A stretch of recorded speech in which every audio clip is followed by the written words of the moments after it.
ಈ ಮರ ಇವಾಗ ಬಿದ್ದೋಗ್ಬಿಟ್ಟಿದೆಯಲ್ಲ, ಇದು ಎಷ್ಟು ವರ್ಷ ಮರ ಇದು? ಸುಮಾರು ಒಂದು 350 ವರ್ಷಕ್ಕೆ ಮೊದಲು ನಾವು ಈ ಜಮೀನನ್ನು ಸರ್ವೆ ನಂಬರ್ 42/2ರಲ್ಲಿ ಪರ್ಚೇಸ್ ಮಾಡಿದಾಗಿಂದ ಈ ಮರ ಇತ್ತು.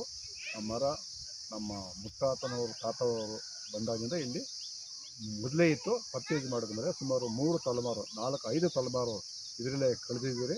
ಈಗ ಕೊನೆಯಲ್ಲಿ ನಾವು ವರ್ಷವೂ ನಮ್ಮ ತಾತನ ಮುತ್ತ ಕಾಲದಿಂದ ಇದಕ್ಕೆ ಪೂಜೆಗಳು ವರ್ಷಕ್ಕೊಂದ್ಸಲ ವಸ್ತುಗಳ ದಿವಸ ಮಾಡ್ಕೊಂಡು ಬರ್ತಾ ಇದ್ರಿ.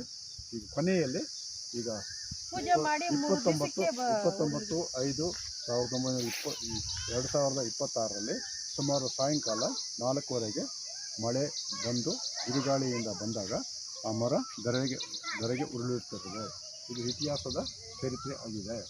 ಅದರಿಂದ ನಾವು ಈ ಗ್ರಾಮಕ್ಕೆ ಒಂದು ಗೌರವದಿಂದ ಮುಂದುವರಿಸ್ಕೊಂಡೋಗಿ ಇದೇ ಹೆಸರನ್ನು ಮುಂದುವರಿಸ್ಕೊಂಡೋಗಿ ನಾವು ಉಳಿಸ್ಕೋಬೇಕಾಗಿ ನಮ್ಮ ಧರ್ಮವಾಗಿದೆ.